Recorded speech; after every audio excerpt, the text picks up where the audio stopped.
Welcome to the Bourbon Life Podcast, your source for all things bourbon. Join your hosts, Mark and Matt, as they drink and review bourbons, share news about upcoming events, interview the who's who in the bourbon world, and, most importantly, bring you along for the fun of living the bourbon life. Now, here's your hosts, Mark and Matt. All right, everybody, welcome back for another episode of the Bourbon Life Podcast. I'm your host, Mark, and with me live tonight in the Bourbon Life studios is my good friend, my co-host, Matt. Matt, how you doing? Mark, I'm doing so great, man. How are you? I'm doing great. We are live. Our guest is live with us as well, which is really cool. That's right. You and I are usually live, but the fact that we actually have a guest here with us tonight is great. We don't have to rely on the internet. We don't have to rely on computer issues. A little less on technology than usual. That's right. I'm alive. He's alive. Yeah. He's got real bones. When I was a kid, I'll just share that story really quick. My parents loved Glenn Campbell, so I was a Glenn Campbell fan, and I actually saw him on TV once. And I'd only heard him like on the record or, on the radio, on a record, whatever. And apparently when I saw him on TV, I said, Glenn Campbell has real bones. So that was my way of saying that he's really alive and a real person. So, hey, David's got real bones. That's awesome, man. Yeah. Hey, I do need to say that we are the Bourbon Life Podcast, presented this week by VisitLEX. We're excited to have them on board with us as a sponsor. So we appreciate all their support. And we also appreciate all of our other sponsors, everything they do for us. So we're really happy to have them with us. And with that said, Matt, wait a second, though, before we jump into this, Matt, and I know you hate to talk about this.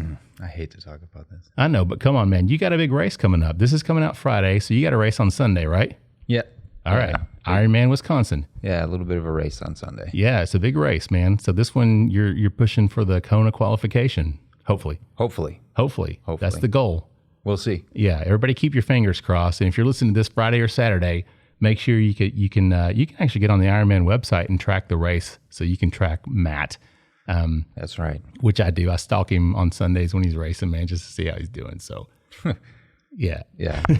So it's a long day of suffering, so it's good to know that you're out there with me, Mark. That's right, in spirit, for sure. I'm sitting here at the house drinking, but encouraging you the whole time. That's good. At least one of us is having a good time with their feet up. Yeah, man, that's right. All right, Matt, I just had to say that, man, because we want to wish you the best of luck with your race, and hopefully it won't be the final race of the season. Hopefully you'll get that big Kona qualification and get to go to Hawaii and race in the World Championships in October. Let's hope so. I hope so, dude. All right, Matt, now with that said, you want to tell everybody who we have with us tonight? So we're in September, which is a great month here in Kentucky, right? It is. That's right. It's Bourbon Heritage Month, right? Heritage Month. And we have got some shows lined up for you all throughout this month. And what better way to talk about festivals than to have with us the chairman and a prior guest from episode 117, but most importantly, the chairman of the Kentucky Bourbon Festival, David Mandell. You might also remember him from Kentucky Owl as well, but we've got him back here mainly with the Bourbon Festival tonight. So David, welcome back onto the podcast. Thank you, guys. It's a pleasure to be here. Yeah, man, it's great. And last time you actually drove up and hung out with us. So you got to. Yeah. We got 9 days till Bourbon Festival. That's right. We are rapidly approaching, and you guys have sold out this year. Yeah. Which is great, right? And one might say, with 9 days, what am I doing here? That's because we have an amazing team. Yeah. That's not me doing all that work. Come on, Dave. Everybody's like, David's the chairman, man. We got to buy our tickets. We got to go, right? Yeah, it is absolutely wonderful, but we do. We have an amazing team. Randy Prossi leads that, and they couldn't be working harder right now. Yeah, I'm sure. And Randy is the president. And Randy was a guest last year with Steve Coombs as well. And they came on and talked about the festival with us, which was a lot of fun. So Randy is the president.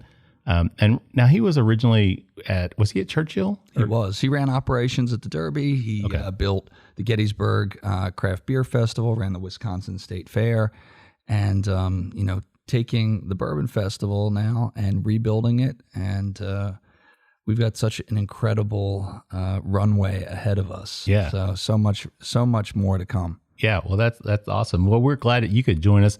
Always happy to have you back on the show with us, David. So I remember from our last show when we had Randy on, him saying, just talking about all the roles he's played through different festivals and events, and him saying, if you want to have the nation's largest salt and pepper shaker festival, I'm your man. I can make it happen.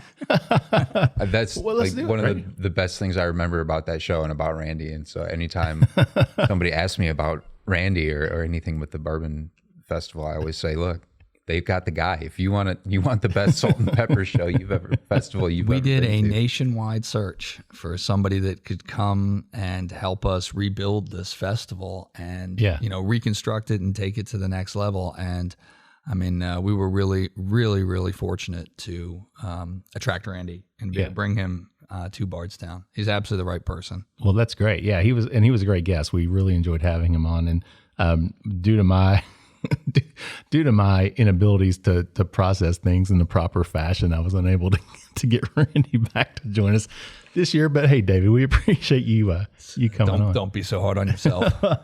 So I was going to ask you before we started, and now the question just popped back into my head. So have you done a podcast before in your capacity with Kentucky Bourbon Festival?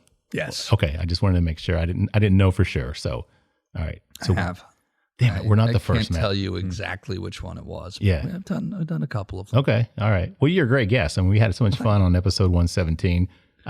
And then we hung out a little bit afterwards, after the fact, which was a lot of fun too. Yeah, it was a little episode 117.5. And who can forget episode 117? Yeah, that's exactly lucky 117. Yeah, that's exactly right, man. Who well, could? I mean, this is if you're gonna do these things, you got to do them in person. It's just not the same. I agree. And when we started this, and I think we talked about that last time.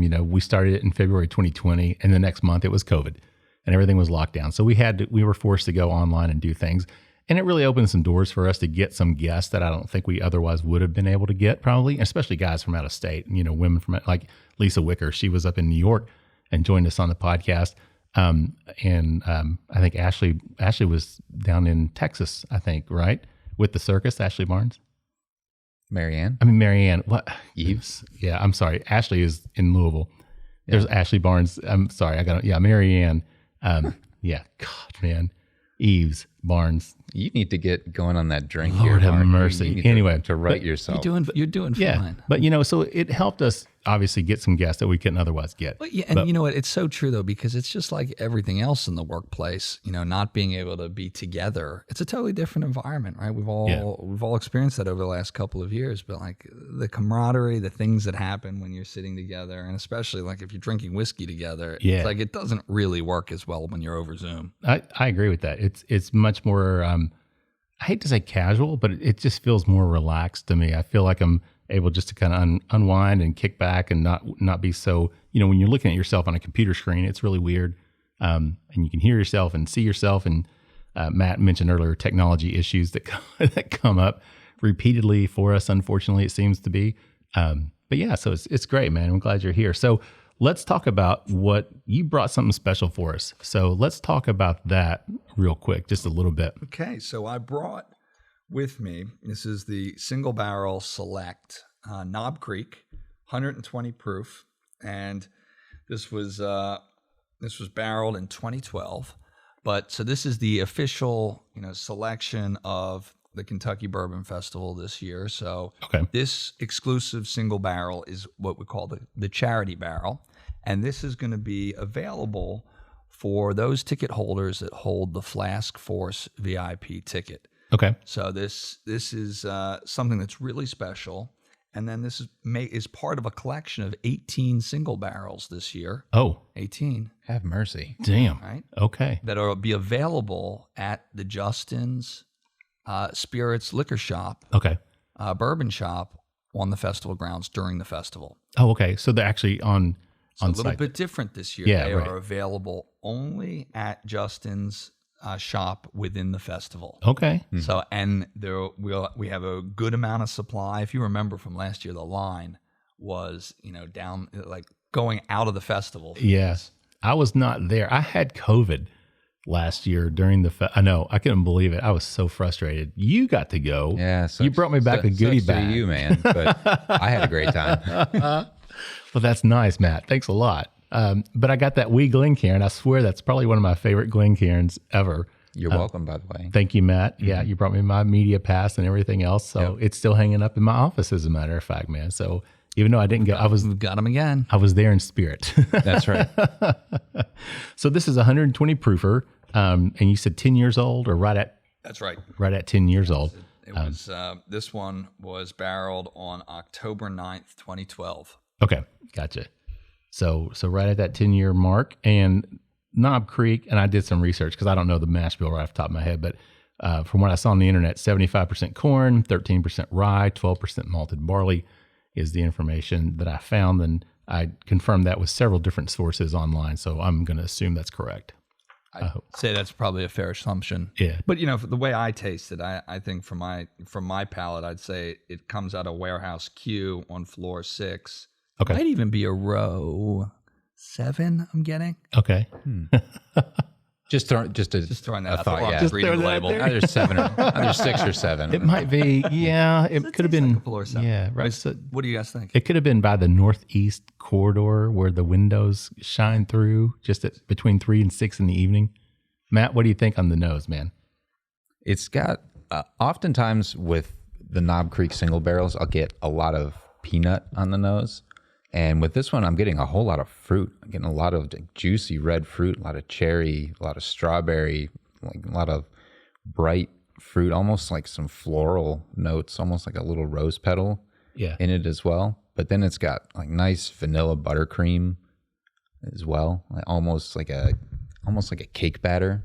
Yeah, I can see that aroma to it. And I was looking for that peanut too. That's the first thing, that you got me hooked on Knob Creeks a couple years ago. Yeah, to me, they oftentimes have that overwhelming peanut aroma to it. Yeah, and I was looking for that, and I don't pick that up. So I'm glad you said that. I'm glad it's not just my palate that's off. But yeah, I do get that like you say, a juicy fruit of some form, sweetness, vanilla, which I'm always going to say. And just that's really nice. I've become a big fan just over the years of high proof. Oh yeah, I really like it. I mean, both drinking it neat and particularly for cocktails. Yeah. So my favorite cocktails are Manhattan, but I love making it with, it's become kind of a little bit of a joke coming over to my house because I'll make them and we'll make them with, cask strength. Yeah. So you'll have a first Manhattan and it's like, it's not just people a Manhattan. are like into like number 2 and they're like, oh, this is like a hell of a night. The Manhattan Project there. Yeah. I tell you what, Matt, sounds like the next time we record with David, we're going, come to my house. We're going That's right. We're packing up. We're mobile. Taking the studio. That's exactly right, man. We can do that. Yeah. Everything is very mobile. So. Well, there will be Manhattans being served at my house after hours during the Bourbon Festival. I live a half a block from the Bourbon Festival, so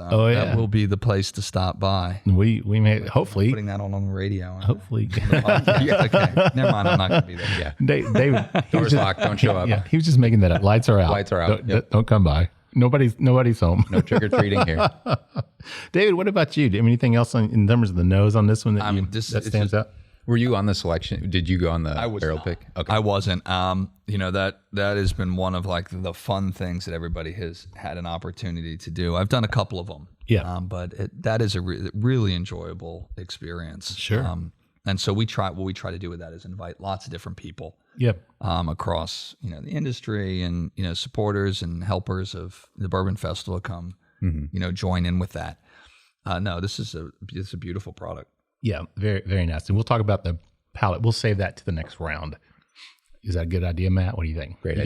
You gave me that finger point. Like a good idea. That's it. That's good. So, David, we talked about on episode 117, you shared with us your history, your past, but I think it's important to talk about it again. I'd really like you to share that because it's a great story. It's amazing to me how many things you've been involved with and the success that you have had in all of the ventures that you've been involved with. That was the one thing that really stood out to me when we had you on the show before, just how impressive your resume is. But yet you're a very humble person at the same time, which is very nice.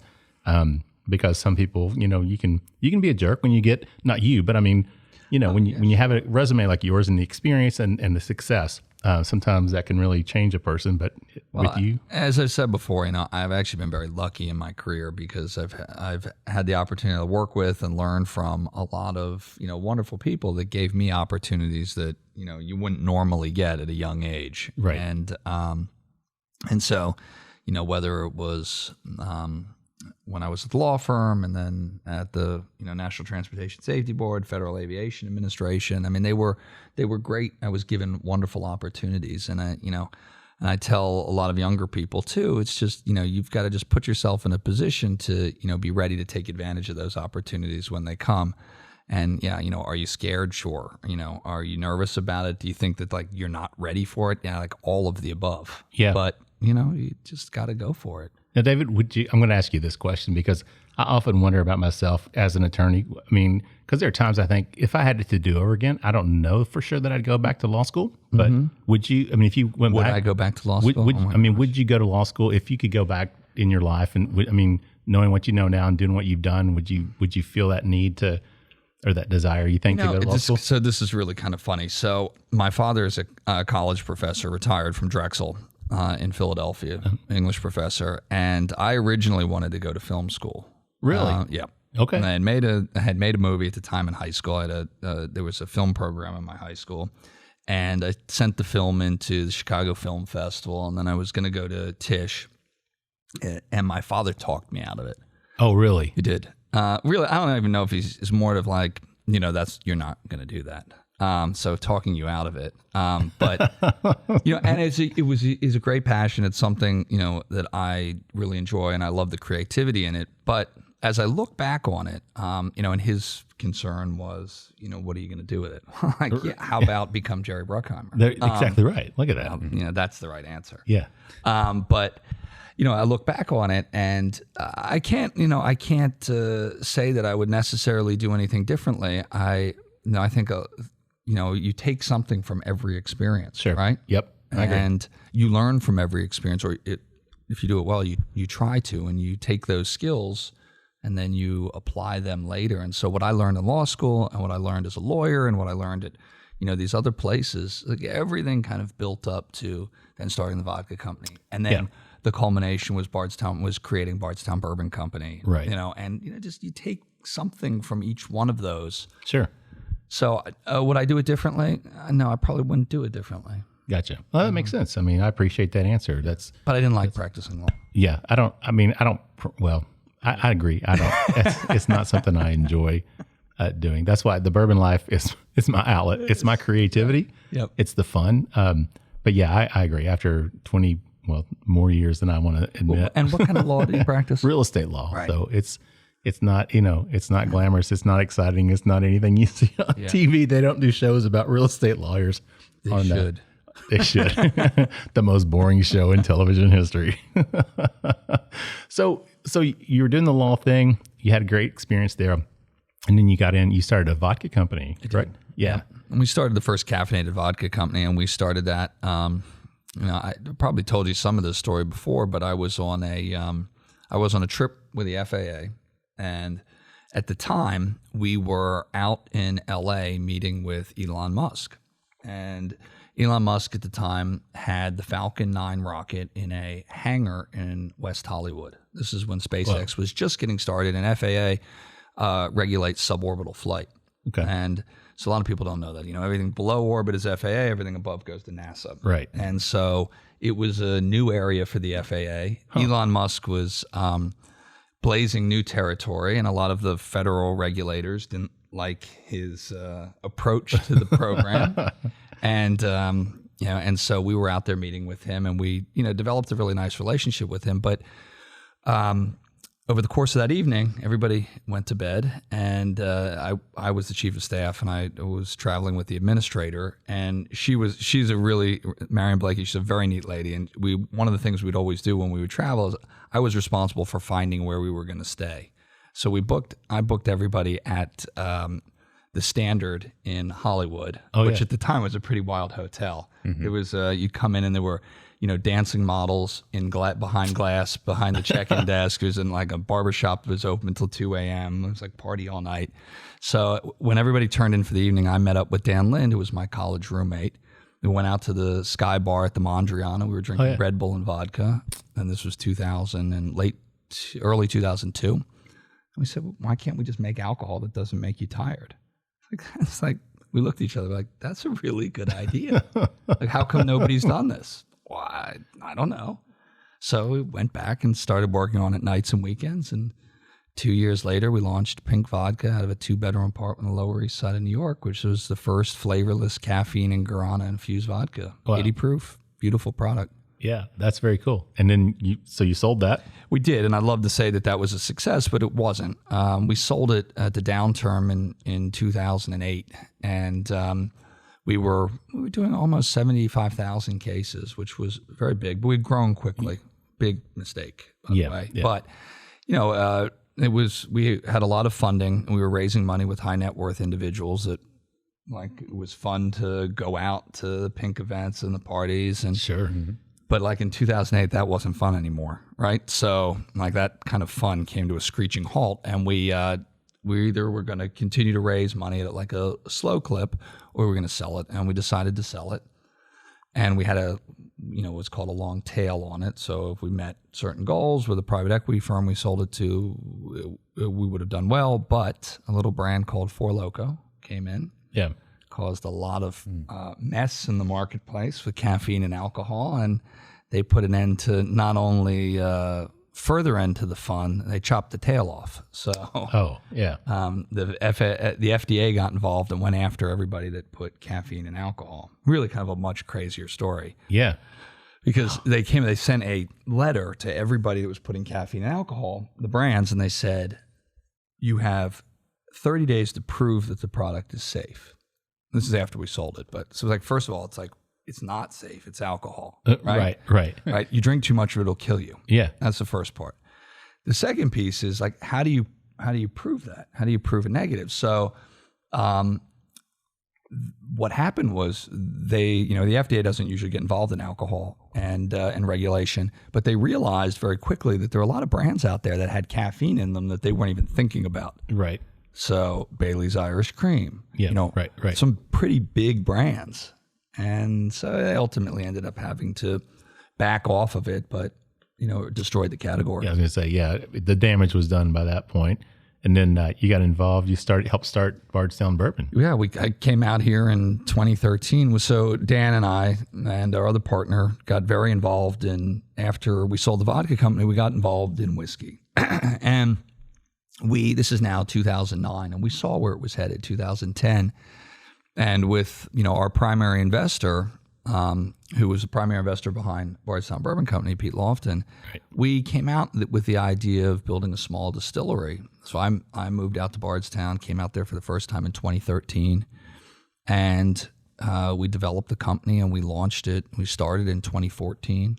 We bought the property. We began construction in 2015. I moved out full-time to Bardstown in the early days. So did Dan, so did Garnett. And we took basically everything we had learned and all of these, all of the experiences. And I took what, we learned in law and in management side right. from, the FAA and, all of those things. And what we learned from, what we did wrong at Pink. And we put it all into Bardstown Bourbon Company, which obviously has been, a tremendous success. I would say that is a huge success, Matt. Yeah, no doubt about it. I just drove by there. I had to go to E-Town yesterday and drove by, and it just amazes me every time I drive past that place, man. Just crazy. Yeah. It is remarkable. And the story of Bardstown is truly the story of, a group of, individuals that came together at that time with a vision. And we built an amazing team. Yeah. But, we saw the demand and we saw the need for doing custom whiskey production, which is what built that facility. Right. And, we created the collaborative distilling program. Right. We sold that out before we even built the facility. That's what I did. I went around and basically went and talked to brands that were producing with Heaven Hill and others that were getting cut off or wanted the kind of, we saw this, need to do custom production with great customer service, and you could showcase it. And we sold it out. But the real challenge came in actually executing the vision. And that's a whole nother story. Yeah, I'm sure. But those early years were incredible. Mm-hmm. Yeah. And now you're with Kentucky Owl? Yeah, I departed. So I stepped down as CEO from Bardstown in 2019. But we ended up selling the company in just about 8 months ago. And so I joined Kentucky Owl in September of last year, right after the Bourbon Festival. So Yeah, which is great. So well, I'll tell you what, let's take a quick break. We'll get a word from our sponsors and we'll come back. We'll pick up because now we're to the point where we can talk about the Bourbon Festival and your involvement with that and how you got there. But I appreciate you sharing your story because, like I said before, I really enjoyed listening to it before and appreciate your background and everything you've done. So definitely wanted to share that with our listeners again. So let's take a quick break. We'll be back with more with David Mandell with the Kentucky Bourbon Festival in just a minute. The Stave Restaurant is a bourbon lover's paradise right here in the heart of bourbon country. Located at 5711 McCracken Pike in Millville, Kentucky, between Castle and Key and Woodford Reserve, Chef Kyle Klatka prepares amazing food each day that features an elevated Kentucky-inspired cuisine. With a full-service bar, great bourbon flights, and signature cocktails, the Stave is the perfect place to catch up with friends after a fun-filled day of touring the local distilleries. Be sure to check them out online at thestavekentucky.com or at Instagram and Facebook at The Stave Kentucky. Three Chord's line of whiskeys embody the spirit of creativity. The whiskey is a true collaboration between producer and composer Neil Giraldo and master blender distiller Ari Sussman. The Three Chord team of expert blenders, coopers, and sensory professionals have developed a multi-step process they called Perfectly Tuned Taste. This process begins by carefully selecting the finest bourbon and rye whiskeys from Kentucky, Tennessee, and Indiana, and then blending them together. Find out more about the whiskeys and distribution in your area at www.threechordbourbon.com. All right, everybody, welcome back for round 2 of the Bourbon Life Podcast presented by VisitLEX. I'm your host, Mark, and with me, again, still here, my good friend, Matt. Matt, how you doing over there at the end of the table? Mark, I'm great. It's nice to be around the table again. It is. Right? It is. I love this table. I love being able to hang out in person with people and drink bourbon. That's the most important thing to me. So much more so than practicing law. So we've heard. So how you doing, Matt? Good, Mark. I'm always doing great over here, especially when we've got a great guest. And we do, of course, have a great guest. We've got David Mandell, the chairman of the Kentucky Bourbon Festival, which is happening, we didn't mention on the first round, September 16th through the 18th of this year. Yeah. So and this show comes out on the 9th, so it will be next weekend. Yeah, that's right. So if you don't have your tickets, sorry. 9 days. Yeah, that's right. But yeah, so David, we were talking about the your background, your history, and we got to the point where you joined Kentucky Owl. And things are moving and shaking with that. Obviously, you guys got a big facility, 454 acres? 420 acres. 20, damn it, I gave you 34 extra acres there. I knew it was somewhere in the 400s. Right, that's beautiful property, and it's right in downtown Bardstown. Oh, that's great. Wouldn't even know it's there. So what's the schedule in terms of? So over the last year, we've really reworked the whole site plan, the operational plan, and if everything goes well, they'll be breaking ground and starting to move dirt here in the next several weeks. Oh, really? Yeah. Okay. Looking for 23 or 24 for completion. Oh, gosh, no. You'll be looking at it's a project that probably has no end in sight. Okay. All right. Because there's so many different components to it. But I gotcha. We broke it into 3 phases. And so the first phase, we'll be building a interim visitor center so that the public can come and participate in not only the beauty of the site, but as you build the pyramid distillery that you saw. So that distillery will be complete in 25, but it is a remarkably complex building and beautiful too. Yeah, and it was designed, you told by us. Shigirabon. Yeah, that's right. I remember you telling us. I couldn't remember the name, but Shigirabon are the architects, the overarching architects, and then of course Joseph and Joseph in Louisville, who you probably have heard their name. They've been involved in pretty much every distillery project. We have a great team that's putting that project together. How exciting, man. I can't wait for it to be. I mean, I know you can't obviously, but I'm really excited about that. That's going to be really cool to be able to go check that out. It's been fun, and I've enjoyed being able to, help support that project and move it along. So sure. So you moved to Bardstown. You're doing Bardstown bourbon, and then somehow you get roped into doing the Bourbon Festival. So can you talk about how that happened? Well, it's funny. It's one of those things. So obviously, part of what we did at Bardstown Bourbon Company, not only did we all moved to Bardstown, I became a full-time resident, got involved very significantly in the community and economic development, and the politics of it. I think, which by the way is a very important thing. If you, are, building a business as one of the founders, it's important to live there. Sure. You've got to immerse yourself in the local community because you play in there's an important role between the community and business, in my personal opinion. And so, went to the Bourbon Festival every year. Yeah. First time I went to it was back in 2013, and like many people, I saw the challenges with the festival. And as we built Bardstown Bourbon Company, I was vocal about the changes that I thought, we needed to make, sure, we should make. So when I stepped down as CEO, it was also at a really interesting transition point for the festival. They came to me and they said, okay, you've had a lot to say about this. We're going to put you on the board, and do you want to be chairman? Congratulations. And, yeah. At that point, I had a good amount of free time. Yeah. And right. so I said, yep, absolutely. I believe in it. I believe that there's tremendous potential in the festival. I wouldn't have, necessarily, let's say, constructive criticism, but I wouldn't have complained about the changes that I thought we needed to make if I didn't believe in it. And sure. I wasn't, willing, to put the time in. So I said, yeah, absolutely, I'll do it. But with a certain caveat that if we were going to do it, we were going to make we were going to look at it, very critically, and we were going to determine, what had to be done, and needed to have the flexibility to make the right changes and ensure that we were going to make a decision. We were either going to shut it down because it was going bankrupt, or we were going to fix it. Yeah. Fix it meant we had to do some very, important and, things that might make some people uncomfortable. Yeah.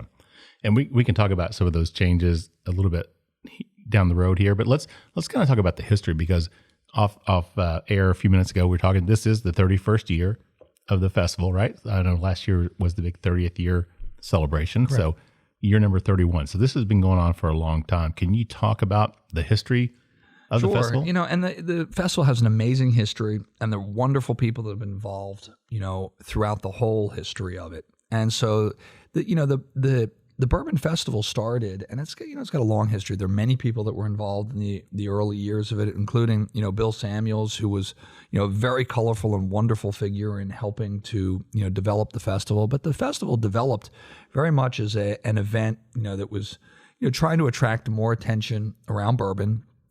But, at the time, it was much more of an industry-focused event with the executives coming. And I think you'll remember that, there was one of the big things was the gala, which was a black tie dinner. And so you'd have this black tie. I don't think you remember. There aren't too many festivals nowadays where you have a black tie dinner, right? Well, that went on until like the 29th year.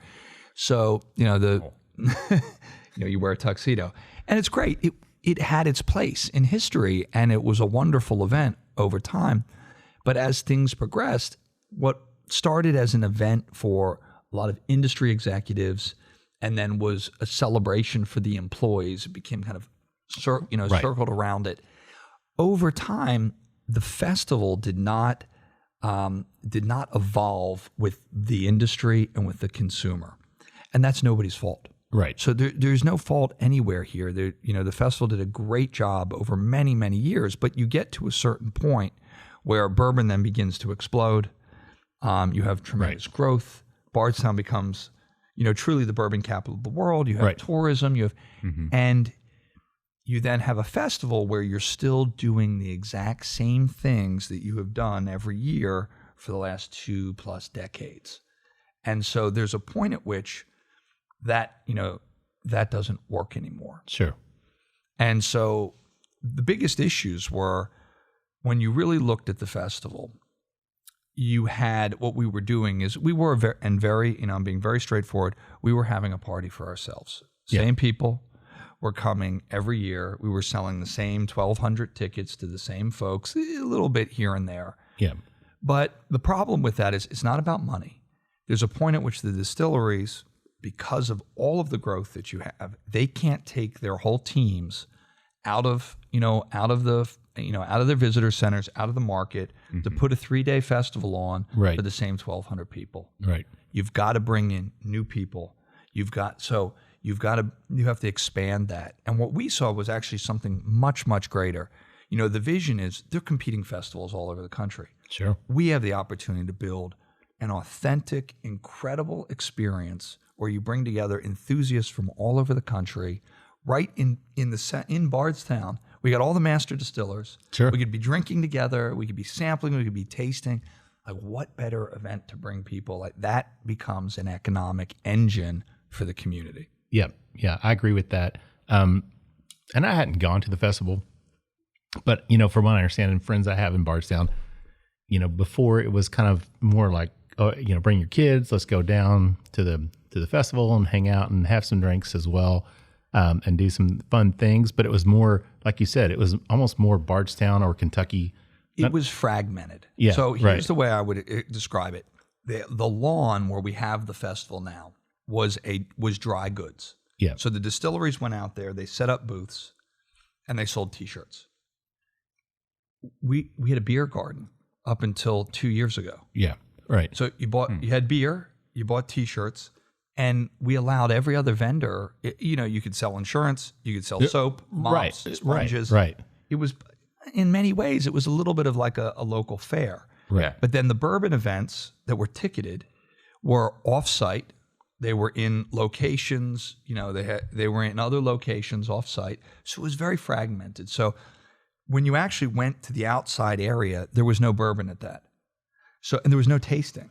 If you wanted bourbon, you had to go pay to go to one of these events. And the same bunch of people drinking beer, buying T-shirts, and talking about bourbon that they're not talking about bourbon. No, nobody even talked about bourbon. It was just the fact that it was called the Bourbon Festival, and this is where I think and I'm very sympathetic to the community, because the Bourbon Festival for many of the people in Bardstown was just this event this time of the year. Right. It didn't actually matter whether they had bourbon there or not.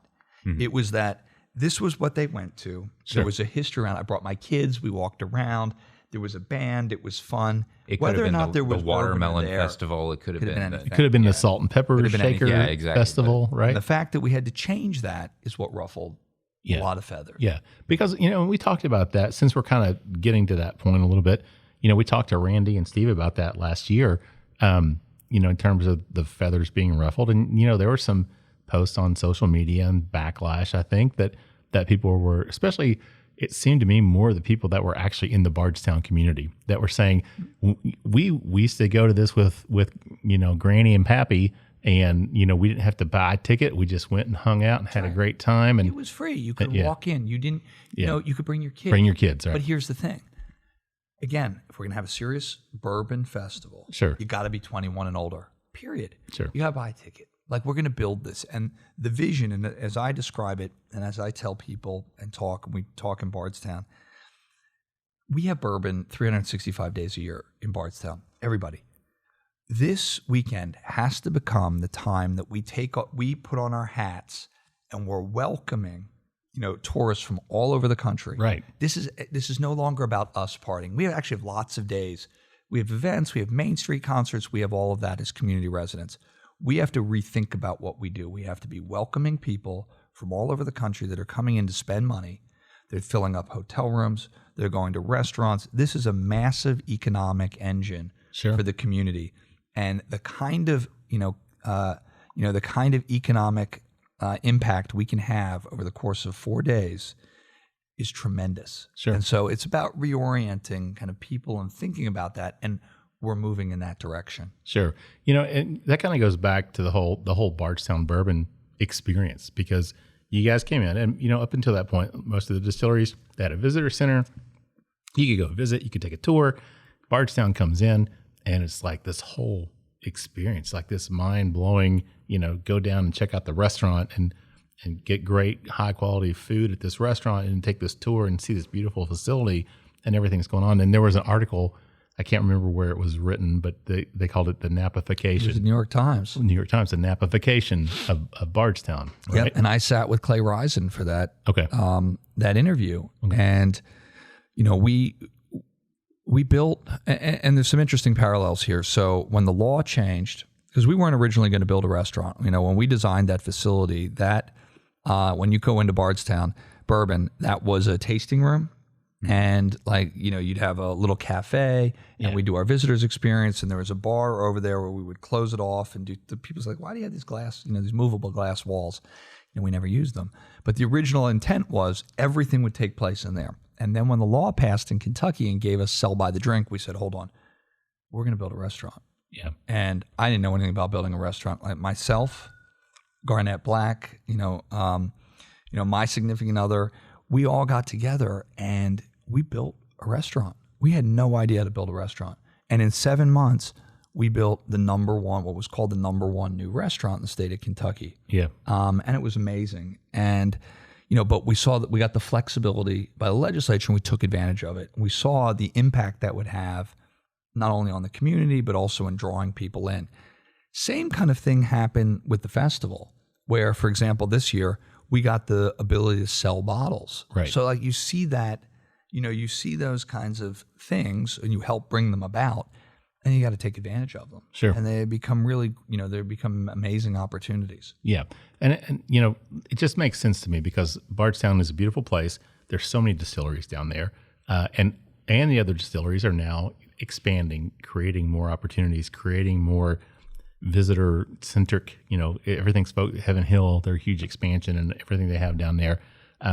People are they're really focused on that now, which is great. And the festival seems to be growing and, kind of hand in hand with that development. Same philosophy. Yeah. The same philosophy, because people value experiences more than things. And I think that's very much like established at this point. Yeah. You can buy lots of things, but people, what's more valuable is the experience. Right. And the experience is tied to building the brand.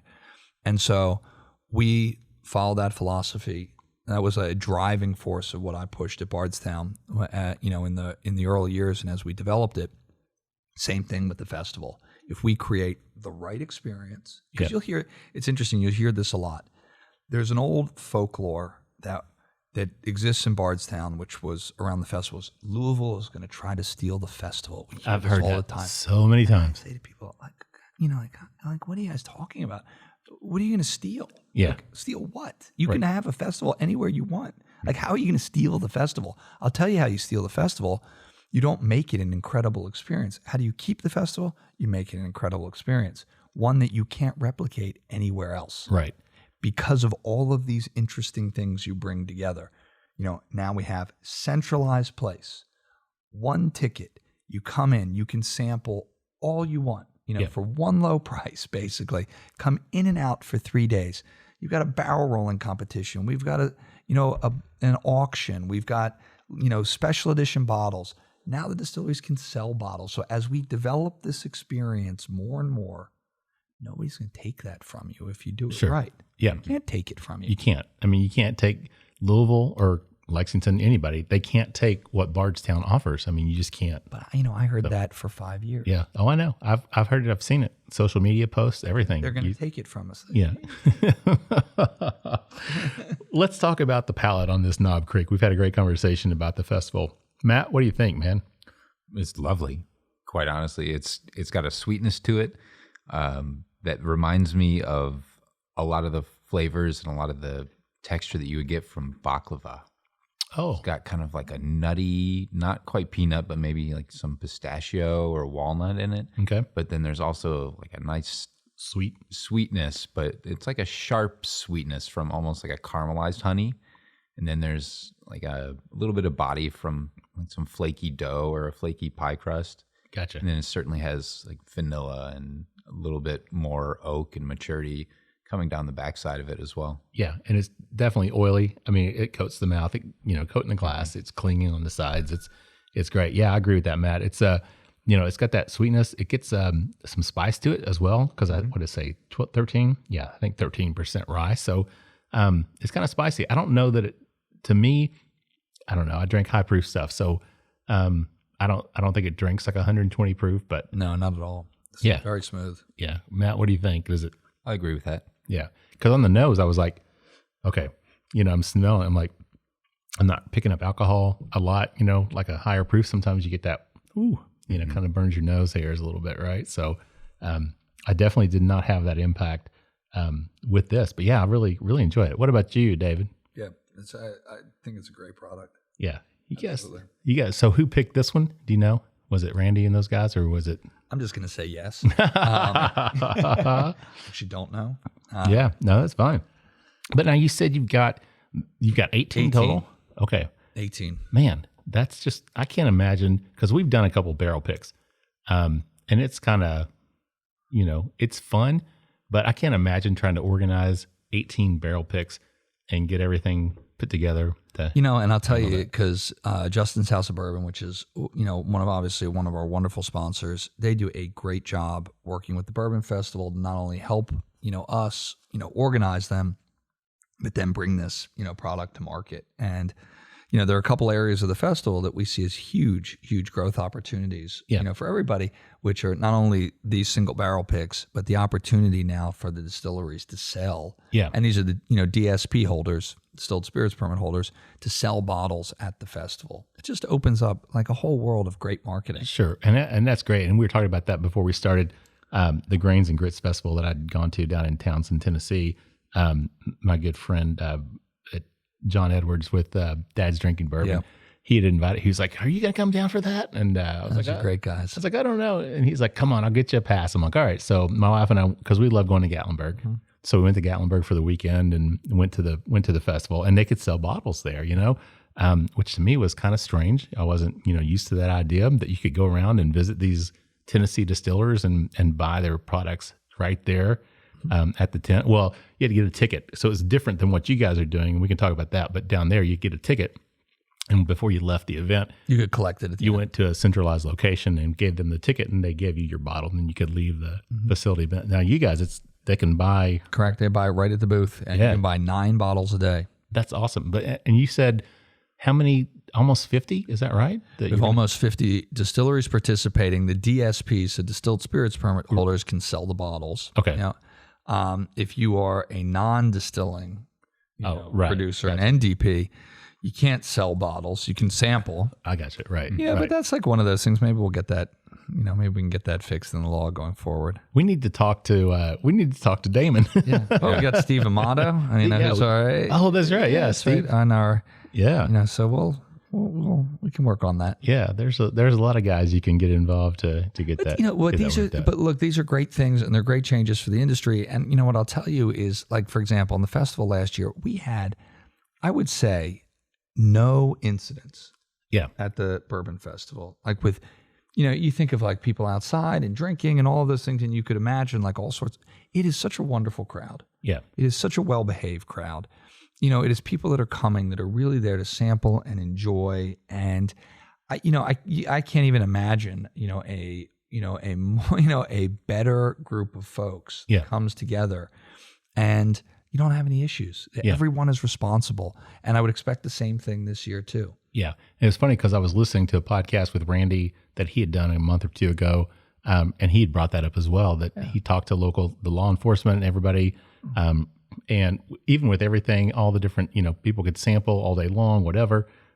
There were no arrests at all. None. At the event or even outside of the event, people are so well behaved. Yeah, which is great. It's like I look back to my earlier days. Like we would do nightclub and bar show with Pink Vodka in Las Vegas, and it turned into like total insanity on the last day. Like people stealing everything, and it's like all the Russian vodka companies were doing crazy things. It was just like it was nuts. It's just nuts. I can't even get into details. I was going to say everybody's packing up and like taking off. That's going to be a story for 100,000 people at that show. Another podcast. We'll have those stories at some other time, right? Mm-hmm. Well, I'll tell you what, we're at the end of round 2, so let's take a quick break, get a word from our sponsors, and we'll come back with David Mandell with the Kentucky Bourbon Festival in just a minute. Spirits of French Lick crafts their spirits using only the finest agricultural product that has defined character, following their motto, respect the grain. They lead the way in representing the quality of the Hoosier artisan distilling process while paying tribute to its inseparable past. By implementing best practices from those early times, combined with modern touches, Spirits of French Lick has created a truly unique place in the industry. Spirits of French Lick products are distributed throughout Indiana, Kentucky, and Missouri, and can also be purchased online through Sealbox at sealbox.com. Visit spiritsoffrenchlick.com to learn more information and make sure to follow them on Facebook and Instagram. All right, everybody, welcome back to the third and final round of the Bourbon Life Podcast. I'm your host, Mark, still here, and still here with me again is my good friend, Matt. Matt, how you doing down there at the end of this long podcasting table? Mark, I'm doing great. What we were saying off air, we're on our rise to episode number 133. This is 130. This is 134. 134. That's right. I'm doing great, man. Yeah, I've been doing great for 134 episodes. Yeah, it's hard to believe 2.5 years now, right? Yeah, over 2.5 years. Coming up on our 3-year anniversary. Crazy, dude. Yeah. Crazy. I can't believe you put up with me this long. I can't believe you dragged me along for this long. What are you guys going to do to celebrate the 3 years? I don't know, man. We need to do something. Our first episode, Matt, we sat upstairs at my kitchen at the bar or at the island, and it's marble. Matt had this swishy jacket on, and every time he moved, you could hear it go swish, swish, swish. So the whole episode, it's Matt talking, and you could just, it was awful. You have to do like the Bourbon Life cruise and sell tickets. Oh, wouldn't that be great, man? Could we get like we should have a gala, a salt and pepper festival for us. Salt and pepper festival, the Bourbon Life Salt and Pepper Festival, and get Salt and Pepper to come and actually. They were just in town. Oh man, you went? I worked the show. I worked rigging that show when they played at Rupp Arena. They played with New Kids on the Block. New Kids, that's right. Rick Astley. Oh, seriously? I didn't know they pulled together a lot of different genres there, didn't they? Yeah, nice. I did not know. I knew New Kids were. That was last night, right? No, last night was the Backstreet Boys. So the Backstreet Boys. I saw New Kids on the Block in 1992 in Philadelphia. Wow, were they actually New Kids or were they already the NKO No, TV? It was New Kids. Okay, because they changed to just the NKO TV. Oh yeah, no, I think it was still New Kids on the Block at that time. Just to be cool, when they got older, they couldn't be the kids, right? So they were NKO TV. Well, hey, they were still rocking it out. Like I said, I was awesome, man. Kind of behind the scenes working the show, but that's Matt's other side gig, man. He rigs shows down at Rupp Arena, so he gets to see some great shows, man, and just do some great. Of course, he's working his ass off too. That's right. And, you wonder how all the lights and all the speakers and everything get hung. That's Matt. That's what we do. But it's all good. But we're back anyway. That's right. We digress. I digress. We are the Bourbon Life Podcast presented by VisitLEX, and we have got our great guest back with us, David Mandell, the chairman of the Kentucky Bourbon Festival. Round 3, session 3. That's right. David, thanks for staying, man. Yeah, absolutely. We took your keys. You didn't know that. Yeah. No, and we can officially say that New Kids on the Block will be performing at the Kentucky Bourbon Festival. Huh? No, it's not true. Oh. That would be great. Oh, my gosh. Yeah. You had me going. I was like, wait, what? Danny, we were just keeping that as a surprise. Yeah. Okay. Yeah. I was like, damn, man. That's impressive. Yeah, no, it's not. It doesn't really seem like the music that would go with the crowd there, but probably, yeah, that's true. I guess I don't know what is the crowd. I mean, because you were there last year, so now that things have changed, so what was the crowd like, Matt? First-hand observation. What was the crowd like last year? I don't know. I'm asking you. Thank you. I was just repeating the question, so I remembered. It was fun. I met a lot of people from bourbon clubs. Yes. Were actually kind of some of the primary guests were from bourbon clubs, a couple like presidents and VPs from a few different clubs. We have clubs from all over the country. One really interesting statistic this year, we have 75% of the ticket holders now are from out of state. Seriously, that's awesome. It's really, and the other interesting dynamic is that last year. So there were a couple things coming off of last year that we knew we wanted, because again, this is like we're going to improve every year. It's going to be a constant improvement, like any young venture. So last year we said we're going to focus on doing like 3 things, new things, right? Because you can't do everything. Like we're going to focus on a handful of things. First one was customers told us, got to create a better experience so that it makes it easier to sample. So what happened last year? So we made the ticket price low to come in, and then you bought a wristband. Right. But you know what? People don't want to do buy other tasting wristbands. It's all so clunky. So we said, okay, we'll fix it. We're going to make it one price. Come in, all your samplings included. You can come in, you can come out over the 3 days. Nice. Because what do people want to do? They want to go out and see the distilleries, right? Sure. So you can leave, they can come in. So we fixed that. The next thing, one of the other things we did was we wanted to make it like super easy, the entry and exit process too. So if you look this year, I actually brought this with me. So now when you get have you seen this? No. Look at this. They did such a great job with this. I got this yesterday. These were you get this great mailer. Okay. It comes, you rip it open. You know, it's got all your instructions. It tells you everything. It's got your wristbands. You activate them online. Nice. Okay. So you've got everything before you get there. Okay. Like you're ready to go. Seamless entry. Yeah, very nice. In and out. And, you know, so that was a big thing. So we really worked on that process. Very nice. And then we wanted to really make that interaction as good as it possibly could be. Yeah. And I mean, it's a great opportunity for people that are bourbon fans to go down. And like Matt said, you know, there's people from bourbon clubs, but you got master distillers there. You've got these ambassadors that are there at the event. And it's an opportunity to meet some of them and get bottled. You talked about that offline. You know, people can buy bottles and hopefully get them signed, possibly. Absolutely. So not only are you going to be able to buy 9 bottles a day, you can sample and then you can buy bottles from the booths. But they will be doing special. I know Justin's House of Bourbon they're organizing special master distiller signings. Yeah. So when you buy the bottles, then you'll come back. They're going to have the master distillers there that you can sign. I know, for example, like Cave is going to be signing with Rabbit Hole. They've got a whole special edition that they're going to be releasing. So there's everything, you know, really unique experience. You know, we've never had Cave on the show. You got to have him on. And we've talked about it last year. He's being inducted into the Bourbon Hall of Fame this year. And that's part of the festival, right? It is. It is now with Kentucky Distillers Association. It was part of the festival for years. It was one of those things that we said it's better situated for you guys to handle. Right. And we gave that to the Kentucky Distillers Association. And so that's part of a lot of the stuff that we did over the last couple of years was also determining like what things were better, you know, situated in the right people. Like the Kentucky Bourbon Festival can't be good at everything. Sure. Right. So I'll give you another example. So the International Barrel Rolling Competition, that now, the responsibility for that now is owned by Independent Stave. Okay. So they're going to invest. We did it together, but we managed it. It's now theirs.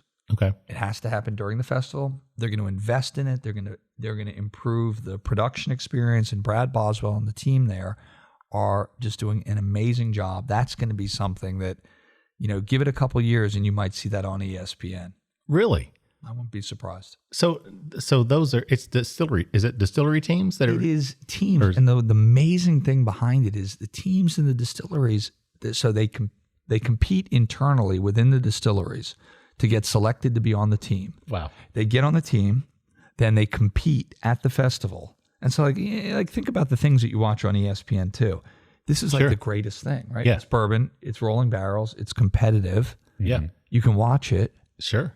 You can like announce it. Sure. You know, it's got all the right elements. It does. You know, I used to be a sports agent and I represented a bunch of skateboarders and bike riders, Matt. Did I ever tell you that? I mean, so long as you can bet on it, this is like. I could represent warehouse workers. I could represent the barrel rollers and get them sponsorship deals. And I mean, I had guys that were in video games. We had trading cards. We had everything, man. You had a trading card? I didn't, but my clients did. The guys that I represented. You could do barrel rolling competition. Could you imagine cards. the barrel rolling competition trading cards? That'd be great. A video game. We could do the whole. We could, you know. It's a video game. Yeah. Yeah. I'm seeing some possibilities here. You roll the barrels, and then there could be like a level where you also can shoot the barrels. Oh, man. We're going places. We are going places. So I was going to ask you, what did you guys learn? Obviously, you've shared the things that you learned from last year. So, you know, I guess that question is kind of we learned so much. Now, you know, it's like I look at it like any entrepreneurial venture. You just have to continue to improve every year. And you can't, you know, one of the philosophies that I've always followed is don't try to like boil the ocean. Just do a couple of things really well. Sure. That's been our philosophy. That's kind of what I've brought as chairman to the festival, you know, and, you know, really kind of that direction and that, you know, saying like, here's what we're going to do. This is the approach we're going to take. We have a great board. Yeah. A great board too, you know, behind this. So there are a lot of people that are involved in the festival. Sure. So 2020, it was virtual, right? It was. Okay. Because of COVID, right? Mm-hmm. Last year was the first year back. That's right. So this year coming back again. So are there guidelines in place? Or is there any type of COVID? No. Just so people, okay. I didn't know if there was or not. No restrictions. And, you know, and so, yeah, that was something that was like, you know, threw us for a loop last year because, you know, we were a couple weeks from the start of the festival and all of a sudden we had, all sorts of requirements. There was, Yeah. man, we got hit with, you've got to show proof of vaccination. Right.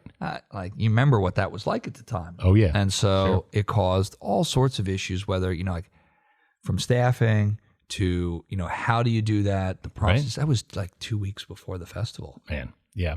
So it was, course. we rolled with the punches. We had did COVID. I had COVID, so I couldn't go. But you know what we did? Randy and the team, they put on a testing site immediately, right on. We scrambled. We did everything we could to make sure that we created a very safe environment and followed the rules and did everything that was necessary. So this year it's going to be wide open. Come on down. Come down. Yeah, that's awesome. So let's talk about the different events and things that are going on, because you mentioned the barrel rolling, you mentioned a couple other things. So can you talk about the events, what people can expect at the festival itself? And there's so many wonderful events, and I think that's what's great about the festival and the way that we've created, the interaction now. So you've got your ticket, you can come in and out, and so you'll look, so there are certain events that are all included.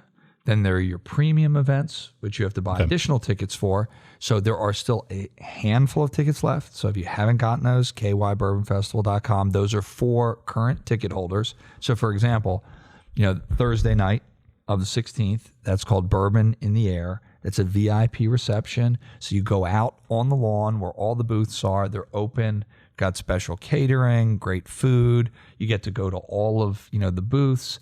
It's, and you get to do it in the, at night. It's a beautiful, beautiful venue. So that's a great one. Then in the afternoon, there are premium events all through, the festival. So whether it's special educational events, cocktail pairings, food pairings, and then, every afternoon there is a special reception that's hosted, heavy hors d'oeuvres and, and special, and pours. So lots of opportunity for interaction. Great. Yeah. I mean, it sounds like it's going to be a great event, and I'm looking forward to getting to go this year. And I'll tell you a really special thing is, and it's something for the future that we're going to continue to build. The Oscar Getz charity auction that supports the Whiskey Museum takes place in the chapel. You're going to have to line up for it because there's limited seating, but at that, they'll be auctioning off not only like rare bottles, but this year they're going to have all of these different experiences that you can, that you can bid on. So for example, like Kentucky Al, we're doing a private tour of the, of the park with myself and John Ray. Okay. And then a tasting of, never released before, product. And you can bid on that. And so, and you have distilleries all kind of putting those forward, and it's all for charity. Everything goes, again, not only is the Kentucky Bourbon Festival a charity, but, that particular auction goes to support, the Whiskey Museum. Sure. So talking about the different events that you guys do, I mean, do you guys just sit around and kind of brainstorm and say, hey, why don't we try this year? Or, I mean, what's the inspiration? What's the guidance? So there's, I think that process is driven a couple of different ways. So there are kind of overarching things that we want to focus on. And then there is Randy and Steve Coombs. And Steve has been, done an amazing job in developing some of those premium educational events. Sure. So that's what he does. Yeah. Is he doing a country ham? I was just going to say, sign me up for the country ham seminar. Yeah. Is he doing a country ham seminar? He's not, man. But we're gonna maybe we get that for the future. We told him last year that we are gonna do a podcast with him. Yep. Of just country ham and bourbon pairings, and we've not done it. So I think we need to talk to him about that. It sounds great. I think I need to get with Steve at the festival and just make sure that he's still willing to do that, and we can make that happen. Yeah. Right? Yeah.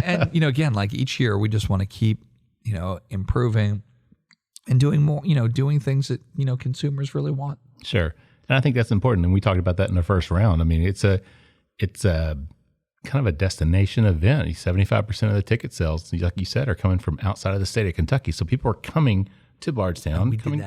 We made that change in a year. Yeah. And so that's the future. Yeah. And again, there is also a celebration for, there's a local event called Cheers to Bardstown, which takes place, which was created by the city.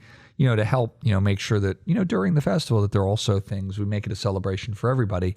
That takes place, just kind of on the opposite side of town. So you've got this convergence of everybody comes in, and you got this great, you really have something for everybody. Yeah. But for the festival, our goal is to really bring enthusiasts from all over the country, all over the world to Bardstown for this particular 4 days, and to make it, an exceptional experience. Now, David, do you get the opportunity to actually go out and enjoy, or are you? No, I do. Do you? Okay. I do. I really do. And I think one of the things that's really fun about it too is I live a half a block from the festival. Right. I live in a house that goes back to, it's 215 years old. Wow. right down the street from the festival, and it's great.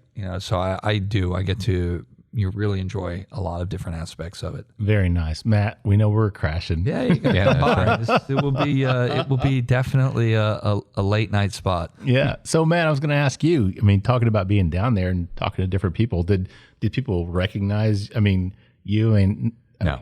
Okay, I didn't know. Certainly if it was, not. Well, no, I was just wondering because people listen to the podcast, so I just didn't know if people had, recognized who you were or knew who you were or what was No, going on. I chatted with some people and told them about our podcast. Sure. And maybe one or two had said, "Oh, I think I've heard of that before," but I wasn't wearing any Bourbon Life gear, passing out stickers. I was just there as a humble spectator, just happy to be inside and getting to interact with so many different people. And that's, David, like you're saying, 75% of the people from out of town, I felt like I met more people from out of town. And it seemed like you were saying, so many of them were there on Saturday and they said, "Oh, well, Friday we came in and we did 2 barrel picks at these 2 places, and Sunday on the way out, we're going to hit up this and that." And so they're making a trip out of it. They're hitting up Bardstown. They're hitting up distilleries. They're also expanding a little bit beyond that, but they're exploring Kentucky. Yeah, absolutely. They're getting to know Kentucky. And better. I'll make a prediction here, which is I think this is going to be another interesting test this year, because last year we sold tickets at $10, right? Mm-hmm. And then you had to buy bracelets to go sample, which of course completely fell apart the minute it started, because what everybody realized was you could just go around and sample. Because the marketing teams are there. They weren't, nobody wants to collect tickets. It's a total hassle. And we heard that loud and clear. So when we changed to $125 on the low end up to $400, so $125, 3 days, all your sampling included. I mean, talk about a great deal. Okay, but if you're buying a $125 ticket, you're coming. Right. And so what I can tell you is those 7,000 people are coming. Right. And so in the past, last year we had issues with tracking and all. We have a robust system, RFID, bracelets now. We're going to have data. We're going to be tracking. This year, we're going to really know. And I would bet that it's going to be crowded, but it's going to be comfortable. Sure. But I think this will be the biggest crowd that the Bourbon Festival has ever seen. Right. Honestly. Yeah. And like Matt said, I mean, it's great just being in Kentucky to know that they're not just coming, they're coming to Bardstown, they're coming to the festival, but there'll be an opportunity for them to explore and experience other areas of our state. And the distilleries are all having, which is what we wanted. They're going to have different events, in the evening. So there's something different every night. We hope in the future that grows. In the past, the Bourbon Festival helped. They required that they manage some of those events. What we said is, no. We're going to bring everybody here. You guys do it. We're going to let the free market determine. You want to have 3 events, 4 events on one night? Great. You guys do it, sell tickets, market it, and, it really works. Yeah. Well, that's good. And that frees you up because, like you said, you guys want to be good at just a few things. You don't want to be good at everything. You can't be good at everything. Yeah. So you pick and choose the things that you can focus on. That's right. And you can give your guests the best experience that they can have because you focused on those specific areas and made it the best you can. You got it. Yeah. Yeah. See, I should be in business, Matt. I mean, You should, right? I'm going to run this Salt and Pepper Festival now. I'm ready to start it. So I was going to ask you a question, David. It's something I noticed as I was getting ready for the show.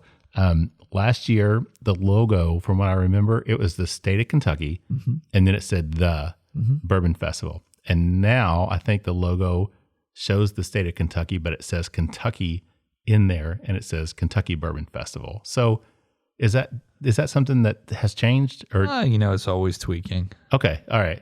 All right. I was just wondering because I know some people said, "What's the Bourbon Festival?" It's not the Kentucky. Is it? It's the Kentucky Bourbon Festival. Yeah, definitely. Okay, that's what I was wondering about that, and I thought, am I missing something? So, Nah, it's always just kind of. I think one of the fun things that they do every year is they're always looking for just a different way to kind of present things for each year. Yeah, and so they have a lot of fun with it. Yeah, well, that's always fun, and the creativity, like we talked about before, you can be creative with things and have a good time with it, right? So I wanted to ask you, David, the biggest challenge. What has been for you in this role as chairman? What's been the biggest challenge for you with the festival and doing everything? I don't know if it's necessarily as much been a challenge as it has been kind of this navigating, the way in which we want to proceed. Obviously, the biggest challenge for us was, to take a festival that was really economically having a very, very tough time and, at the end of its rope and build it into something that has tremendous potential. And so the challenge is taking all of the different stakeholders, getting them aligned and moving in that direction. That, to me, that is the role of the chairman. That's what, I enjoy doing. As part of that, we created a new charter. We rewrote the bylaws, so that we made sure that the new model we put in, is solidified. There were a lot of reasons why, the bylaws and the way people were appointed to the board all created and, some of the issues we had in the past. We fixed all that. Good. So the biggest challenge was bringing everybody together, showing them the vision and taking everyone there. And it's been putting aside some of the things you hear, to me, those are all minor bumps in the road. We got the right people on board. We hired the right folks. We built the right board. We brought together the right interests, and we've got a great future ahead. Yeah, very nice. And we put the structure in place to make sure that it doesn't go backwards. That's great. So what would you say then what's your most favorite thing? What's the biggest success that you see? Would that be it? Well, yeah, I think the greatest legacy from what we have done is not only put it on a strong footing for the future, but is establishing, a new mission. Yeah. And we have a very, very clear mission for the Bourbon Festival now, which is, to promote Kentucky bourbon and Bardstown as the bourbon capital of the world. Very simple mission. If it doesn't meet that mission, it's out. So, for example, we use that. We started by creating a mission. We didn't really have that clear mission in the past. So what's that mean? Well, scrub brushes, insurance sales, that doesn't fit in that mission. That's not included in the festival. Kids' bouncy houses, carnival food. Okay, well, that doesn't fit in the mission. Right. So you establish a very clear mission, and then everything that we do has to tie to that mission. Sure. And it makes it easy to make choices. Very nice. Very, very good. Matt, let's jump back to this bourbon. We always do it. We've started this now. That's right. Your brilliant idea. Our new thing. Yes, the fixture or mixture. So what are you going to say on this Knob Creek fixture? Absolutely. This is one of the favorites that I've had, and I love these Knob Creek. Yeah, I know you do. The 120 proofers. Yep. I think are easily one of the best values in bourbon, and this one is unique. I don't get a lot of the same notes that I'm usually picking up on Knob Creek. This is a good one. This is a special one. I think it's going to appeal to a lot of people. Oh, yeah. Yeah, I agree. So the lucky ticket holders that are able to purchase this, David, there's no doubt about it. This is going to be a winner for them. It's a good one. Yeah, no doubt. All right, guys, we're at the end of round 3. So, David, before we wrap it up, anything you want to add? I'll just say, look, first of all, thank you for having me on the show as always. In 9 days, we are going to have an incredible festival. Can't wait to have you guys there. Yeah. We're going to have a wonderful time. And, this is going to be something that we work on every year, and it's going to keep getting better and better and better. Great. Glad to hear. Matt, what about you, man? Anything you want to add before we wrap it up? David, thanks for taking the time, as always, to sit down with us. And to all our listeners, we hope to see you out there, right? Yeah, no doubt. And I will be there. And can I say one thing? Yeah. If you haven't gotten your tickets this year and you're looking for the future, go to kybourbonfestival.com and sign up for, you put your email in, sign up as a subscriber. It's free, but then you get access first to tickets in the future. You get notified first. Yep. That's what you need to do. Yeah. So, and that's the website. It's KY Bourbon Festival. KYBourbonFestival.com. So people can go there, and of course you're on Instagram. We're on everything, but go there and get, put your email address and subscribe to our mailing list. Yep. You're first notified for the future. Yeah. And make sure that if you run a podcast that you discuss things well ahead of time. But there you go, listeners. You have no excuse. You have been told if you're not going to be there this year. That's right. You need to be there. Told how to be there next year. But if you are going to be there this year, look for Matt and I. We're not going to be we don't have a booth set up. That wasn't our intent. Like Matt said, it's fun to go and hang out and get to talk to people, and just kind of be part of the crowd. And that's really what I was looking forward to being able to do. And I want to be able to go around and talk to people. So if you are there, find us. I don't have a lot of Bourbon Life gear, so I don't usually walk around in Bourbon Life shirts and stuff. I got a hat. Make them something like in neon. Yeah. We're gonna wear bright construction high vis. There you go, and for that. like with a Sharpie, right? The Bourbon Life on there, so people know that that's the official gear. That it's us. All right, that sounds great. Well, David, thanks, man, for joining us again, and thanks for coming up. Really appreciate that. And again, like we talked about earlier, it's so much fun to do these live in person. Really appreciate your effort to come up from Bardstown to join us and bringing us this delicious bottle of Knob Creek. That was we finished it. We put a big dent. We put a big dent in that bottle. Yeah, well, once Mark put the straw in that thing and just started going to town on it, there was no hope. The studios are in my basement, Matt, so I just have to walk about 15 stairs upstairs, and that's it, and it's over with. So I'm already home. You're Everest. That's exactly right. My daily Everest is climbing those stairs, right? So, David, thank you very much. And, of course, we want to thank all of our sponsors. We are the Bourbon Life Podcast presented by VisitLEX. And we want to thank all of our other sponsors as well. We appreciate everything they do for us. We appreciate you, our listeners. Thank you all for all you do, the support that you give us. We would love to hear from you. You can find us on Instagram at The Bourbon Life, also on Facebook. You can join our private Facebook group, The Bourbon Lifers. And if you want to send us an email, please do so at thebourbonlife@gmail.com. We would love to hear from you guys. If you have any suggestions for shows, or anything, just general criticisms or critiques that you'd like to share with us, let us know. Also, if you can leave us a review on your favorite podcasting platform, we would appreciate that as well. So with that said, I'm going to wrap it up. Send us home with our tagline, which is, may your glasses always be full, and may you keep on living the bourbon life. Thank you for joining us for this week's episode of the Bourbon Life Podcast. Our mission at the Bourbon Life is simple: to share our passion for all things bourbon with you every week. And we'd really love to hear your thoughts on how we're doing. You can find us on Instagram and Facebook at The Bourbon Life. You can also contact us by email at thebourbonlife@gmail.com. And you can always find us on your favorite podcast platform. If you have a moment, we'd love it if you would rate us and give us a review. So until next week, we hope your glass is always full and that you keep on living the bourbon life.